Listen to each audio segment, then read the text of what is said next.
The folder slammed onto my desk so hard, it rattled the stapler and nearly toppled my coffee.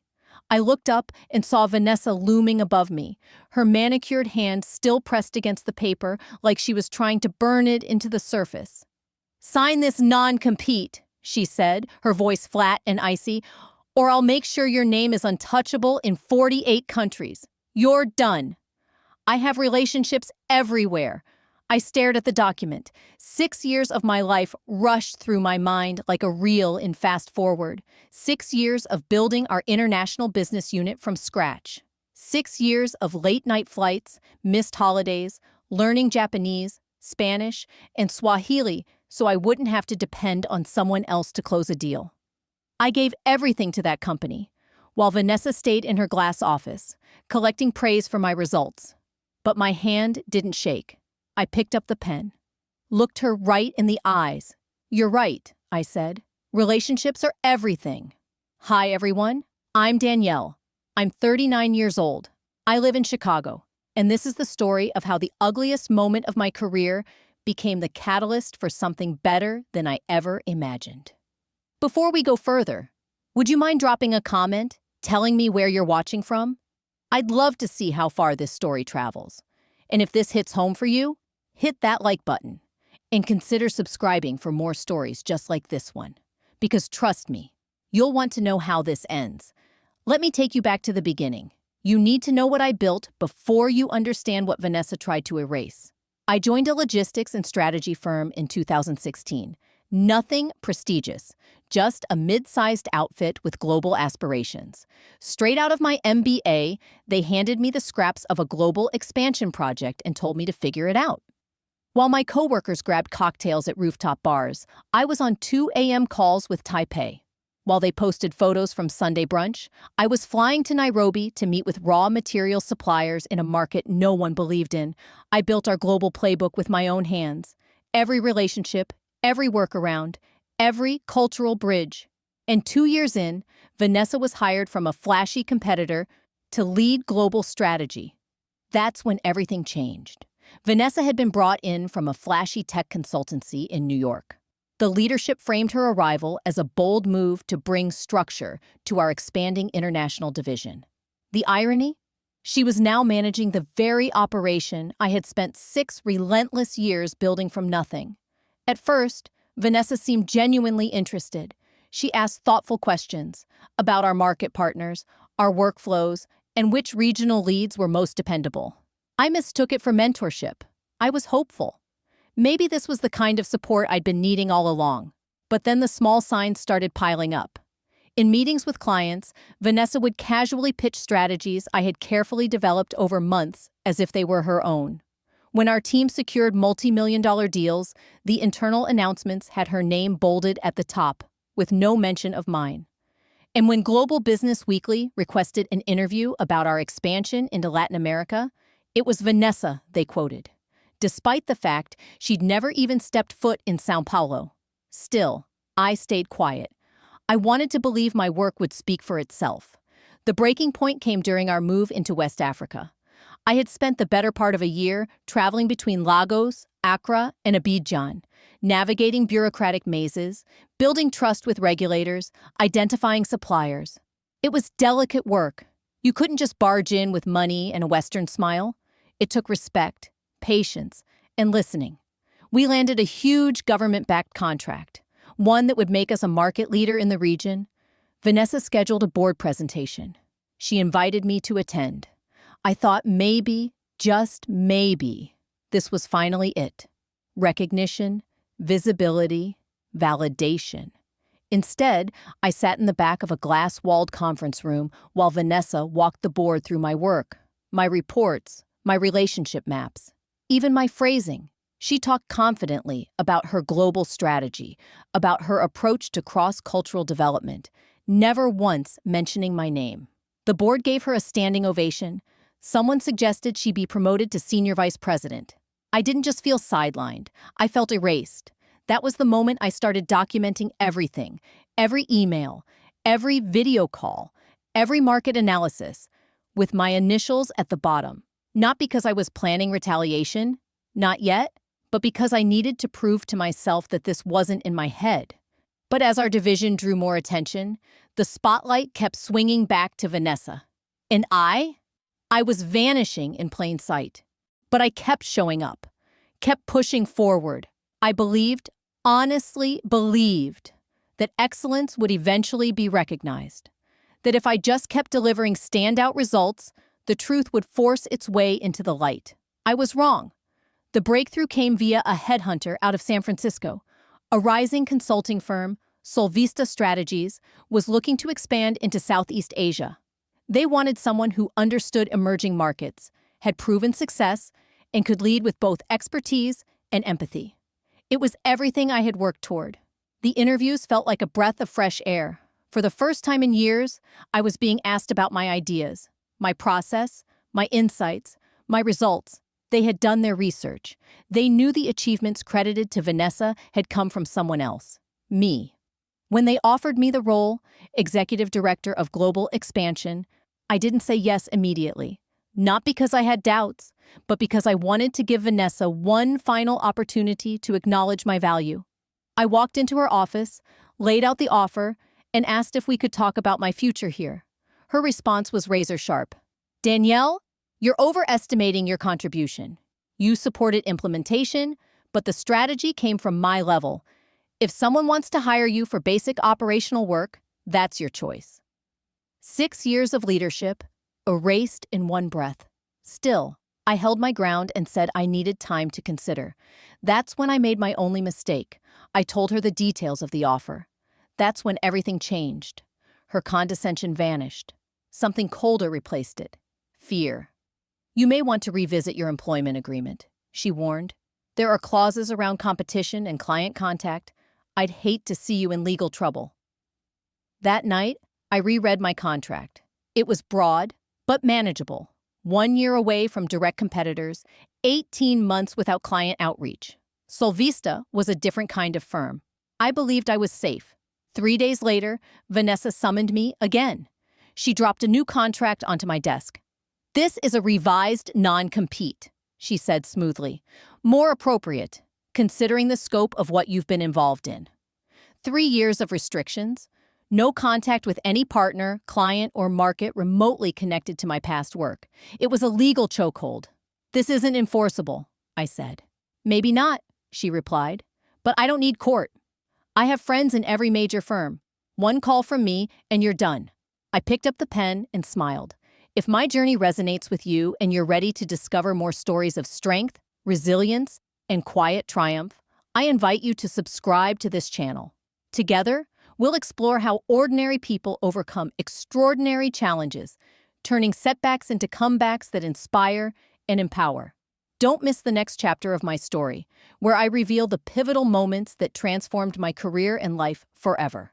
Hit that subscribe button now and join a community that celebrates perseverance and success on your terms. Your next inspiration is just one click away. You're right, I said. Connections are everything. Vanessa didn't even blink as she pushed the new agreement toward me. It's much more comprehensive than your original contract, she said smoothly. It reflects the sensitive nature of the global relationships you've been exposed to over the years. I flipped through it. My heart pounded, but my face stayed neutral. 3 years. Not just no competitors, but no company in any market we had touched. No professional contact with anyone even remotely tied to our international network. It was outrageous. This isn't enforceable, I told her. She didn't argue. She just leaned forward and said, maybe not in court, but I don't need a court to destroy your career. I have ties at every major firm on 6 continents. One phone call, Danielle, and you'll find that no one returns yours. She paused, her voice now barely above a whisper. Sign this non-compete, or I'll blacklist you in 48 countries. You'll be done.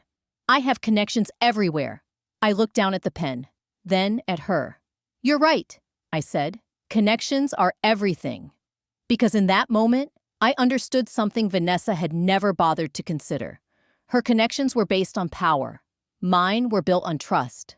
While she polished her image and delivered rehearsed speeches about market strategy, I had been on midnight calls with panicked partners during supply chain breakdowns. I had flown across the world on 24 hours' notice to salvage joint ventures teetering on collapse. I spoke to people in their own languages, respected their cultures, and solved their real-world problems. Vanessa had the title. I had the credibility. So I signed the contract. And then I handed her my resignation. Effective immediately. She blinked. "Where are you going?" "I'm taking some time to think," I replied calmly. "Exactly 90 days, if I'm reading that contract correctly." Her smile stretched slow and smug. She thought she'd won. And I let her think that. For 3 months, I disappeared. No panels, no client meetings, no LinkedIn updates. From the outside, it looked like I had been wiped off the professional map, but I wasn't hiding. I was planning. While Vanessa celebrated, I buried myself in that ridiculous contract, reading every clause, every footnote, every legal term, until I knew exactly how to dismantle it from the inside. Because when someone tries to erase you, the best thing you can do is come back sharper than ever. Every day of that so-called cooling-off period, I was doing homework. Every clause, every vague sentence, I studied them all like my next breath depended on it. I didn't want to violate the contract. I wanted to master it. I hired 3 employment attorneys, not to fight Vanessa's non-compete, but to understand it with precision. And that's when things got interesting. The document blocked me from working with our clients or joining competing firms, but nowhere did it mention creating new categories of services that didn't exist when the agreement was written. That tiny loophole became my entry point. I started reaching out, but carefully. Not to clients, but to others. Vendors I'd coordinated with across shipping zones, regional regulators I'd collaborated with on compliance reviews, academic partners from conferences, trade groups. People who respected my work, but weren't tied to my former firm by contract, and I researched relentlessly. I pored over new trends in international business, artificial intelligence in trade logistics, geopolitical shifts in regulatory frameworks. I wasn't building a company that would compete with my former employer. I was building a company they wouldn't understand until it was too late. By day 89, I had a full business plan. On day 91, I registered my new company, Cultural Dynamics Advisory. We weren't traditional consultants. We were strategic partners for companies operating in global gray zones, where technology, policy, and culture collided. Most consulting firms were still clinging to outdated models, but global markets had moved on. Trade deals were rewriting faster than internal teams could respond. Digital tools were outpacing cultural literacy. Regulatory shifts were being missed entirely. While Vanessa had been polishing her corporate slides, I had spent 3 months designing a service for a world she hadn't even noticed was changing.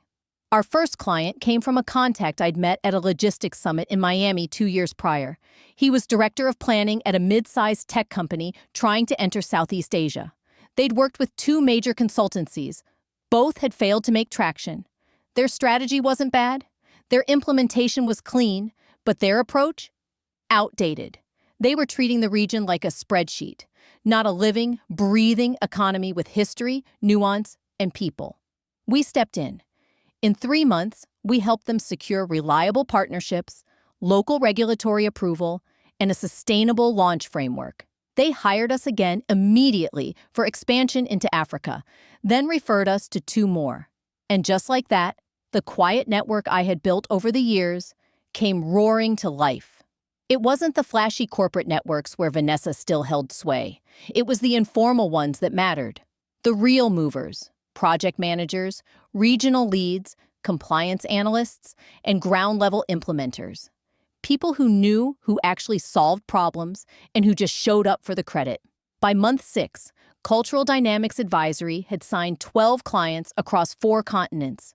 We'd been profitable by the end of month 3. By month 5, we were turning down work because our capacity couldn't keep up. But what mattered most wasn't the revenue. It was the recognition. Trade magazines featured us in stories about the future of international operations. I was invited to speak on cross-cultural risk at the Global Trade Symposium. Industry groups began asking me to contribute to white papers and expert panels. For the first time in my career, my name stood beside my work. Danielle wasn't just a footnote anymore. I was the source. Back at my former company, the cracks were spreading fast. Without my insight and relationship history, Vanessa was flailing. She couldn't maintain the trust I had built over years of hands-on diplomacy. Partners complained about confusing communication. Expansion projects stalled or missed critical compliance windows. Cultural missteps torpedoed negotiations. And the new hires? They had resumes? Sure. But no relationships, no context, no lived-in experience. They were operating blind in regions where I'd spent years planting seeds. Then came October, 7 months after I filed my incorporation papers. It was time for the International Business Conference, the crown jewel of our industry. Big deals, big announcements, big scrutiny. Vanessa was scheduled to present our former firm's global strategy to a packed auditorium of 2,000 leaders. I had been invited to speak on 3 different panels. I declined them all. I didn't want drama. I wasn't trying to compete. I was trying to build. But 3 weeks before the event, I got a call that changed everything. James Levingston, a board member from my old firm, asked to meet. We chose a quiet Italian restaurant off Wabash in Chicago. He didn't waste time. He had read about my firm in 3 different publications, heard from 2 former clients. He asked thoughtful, sharp questions about our work, our results, and where we were headed next. Then, mid-conversation, he looked at me and said, "Danielle, I have to ask you something directly." I set my coffee down, watching him carefully. "Were you the architect of our international growth over the last 6 years? Were you the primary architect of our international expansion over the past 6 years?" James asked, eyes steady across the table. I set my espresso down and chose my words carefully. I was significantly involved in the development and execution of many key initiatives. "That's not what I asked."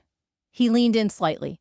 "James Patterson at Morrison Industries told me you flew to Tokyo 3 times in a single month to fix what our senior execs couldn't. Rachel Chen from Pacific Dynamics said the joint venture wouldn't have happened without your groundwork.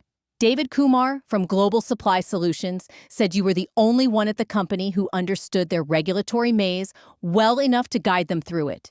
He paused, watching me. "These people, big players, they don't know Vanessa exists. They've never even heard her name, but they know yours." I didn't respond right away. My non-compete agreement strictly barred me from making any negative statements about my former employer or disclosing internal operations. "James," I said carefully, "I can't speak to internal dynamics, but I can say I'm proud of the work I did and the relationships I built." He nodded slowly, then exhaled through his nose like he'd been holding something back. "That's what I figured, which brings me to something else." He shifted in his seat. "Vanessa is set to present our international strategy at the business conference next month. But based on what I'm hearing from partners, things aren't just unstable, they're unraveling. Relationships are collapsing, projects are failing, and competitors are eating our lunch in every market." That's when I realized why James had really invited me to this meeting. The board was piecing things together. They were witnessing the fallout, but didn't understand the source. They knew something essential had gone missing, but not who or why. "I still can't discuss company specifics," I said, "but I will say this. International business has become vastly more complex in recent years. It's no longer just about metrics and margins. You need relationships, cultural fluency, adaptability. Companies relying on rigid systems or legacy egos are going to fall behind." James nodded. He got it. "Would Cultural Dynamics Advisory consider consulting for companies in that position?" he asked. "That depends," I replied. "We work with teams willing to innovate, evolve, and tell the truth about what isn't working. We don't do cosmetic fixes." He extended a hand across the table. "I'll be in touch." 2 weeks later, he called with an update that said everything. Vanessa's big moment at the International Business Conference turned into a masterclass in public collapse.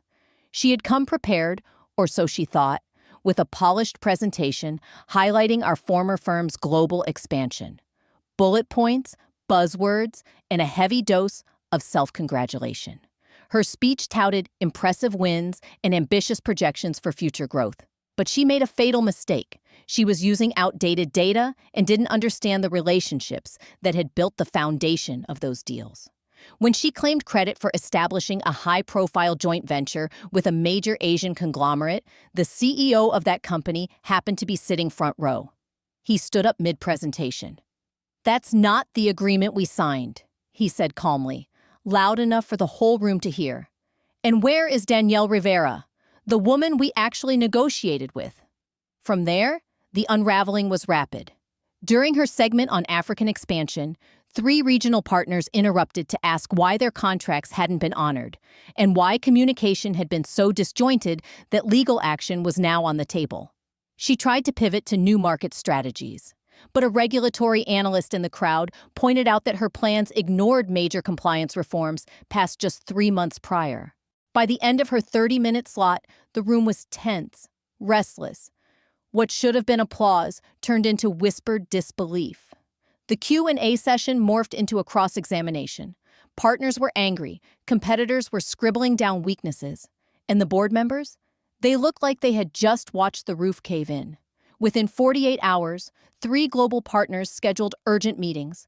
2 clients initiated formal reviews of their contracts. Industry blogs lit up with headlines questioning whether the firm had lost its grip on international leadership. James called me that Monday. "The board met in emergency session," he said. "Danielle, we're in crisis mode." He was frustrated, honest. "The truth is, we don't know how to fix it, because we don't understand what made it work in the first place." Then he paused. "We need help, not just general consulting. We need someone who knows our operations, our relationships, our blind spots. Someone who can rebuild what we lost." I asked, "What about Vanessa?" "She's been reassigned," he said bluntly. "Domestic markets. She's managing the Denver office now." I allowed myself a quiet moment of satisfaction, but kept my tone measured. "James, I appreciate your confidence, but Cultural Dynamics Advisory doesn't do legacy restoration. We help companies evolve. If you're looking for innovation, not nostalgia, we can talk." "That's exactly what we need," he said without hesitation. "We need someone who can help us build something new," James said, "something that works in today's environment. We need innovation, not restoration." It was the green light I needed. We negotiated over 2 weeks, not just fees and timelines, but boundaries, autonomy, and authority. I was clear from day one. Cultural Dynamics Advisory would not be a puppet consultant taking direction from internal leadership. We would operate independently, with direct board access and full control of our methodology. To my surprise, they agreed, without hesitation. 8 months earlier, I had signed that non-compete with a steady hand and a burning stomach. Now, I was returning on my terms. Our final agreement named Cultural Dynamics Advisory as the exclusive strategic partner for international operations. We were granted independent budget authority, access to all international performance data, and complete autonomy to rebuild their fractured division. And Vanessa? She would have no input, no veto power, no role. The official press release dropped on a Tuesday morning. Headlines hit the wire within hours. Former strategist returns as external partner in bold new direction. Industry blogs lit up with speculation. Was the firm admitting failure? Were they shifting strategy entirely? But partners and clients didn't care about the optics. They cared about results, and our reappearance gave them a reason to believe the company could recover. Still, nothing felt sweeter than the email I received 3 days later. Forwarded from 3 separate sources, it originated from Vanessa. Subject line: concerns about external partnership. She was furious, couched in corporate politeness, of course. She questioned the wisdom of bringing in a consultant who possessed deep institutional knowledge, citing potential conflicts of interest. She recommended building internal capabilities instead. The reply came from James, copied to the entire executive team. "Thank you for your input. However, decisions regarding international operations are no longer within your purview.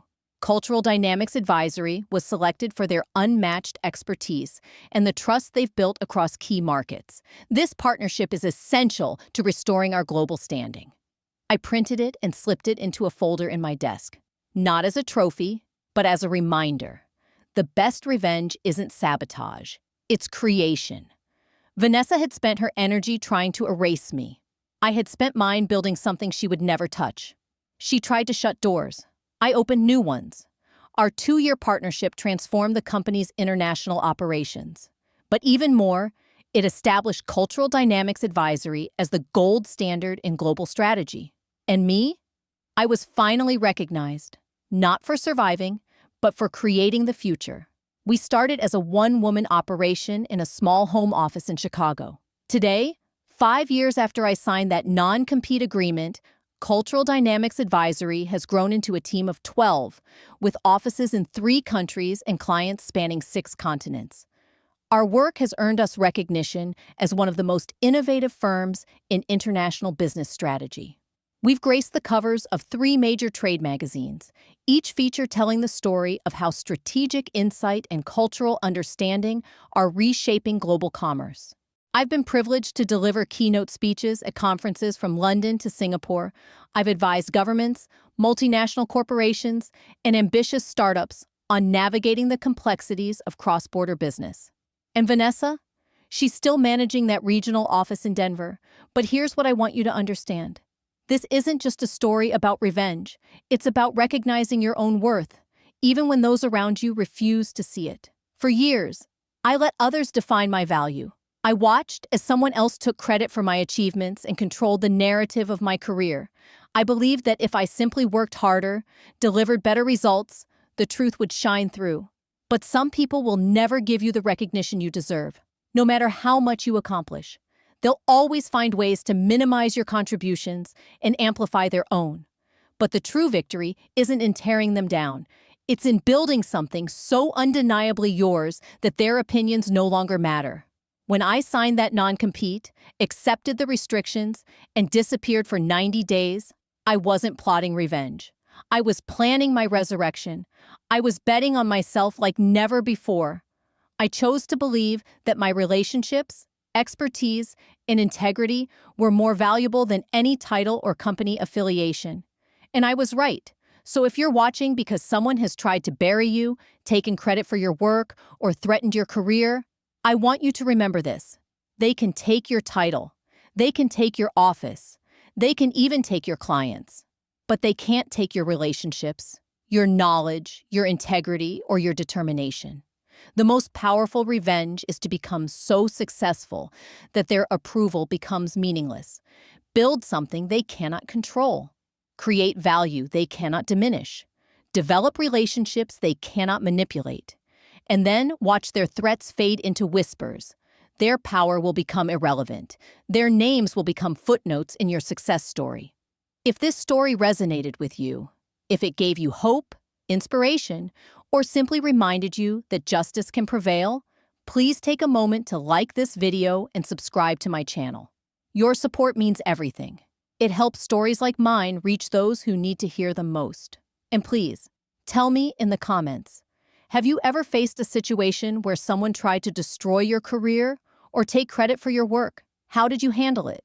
What would you do differently? Because here's the truth. We are all stronger than we realize, more capable than we give ourselves credit for, and infinitely more valuable than anyone else's opinion of us. Too often, we let the judgments, doubts, and actions of others define our worth. But here's the truth. No one else controls your value. That power is yours and yours alone. Sometimes the most powerful form of revenge isn't confrontation or destruction. It's simply refusing to stay buried. It's standing up, rebuilding, and thriving on your own terms, regardless of who tried to hold you down. I've been there, feeling invisible, erased, and dismissed. But I chose not to let that be my story. Instead, I chose resurrection. I bet on myself when the world doubted me.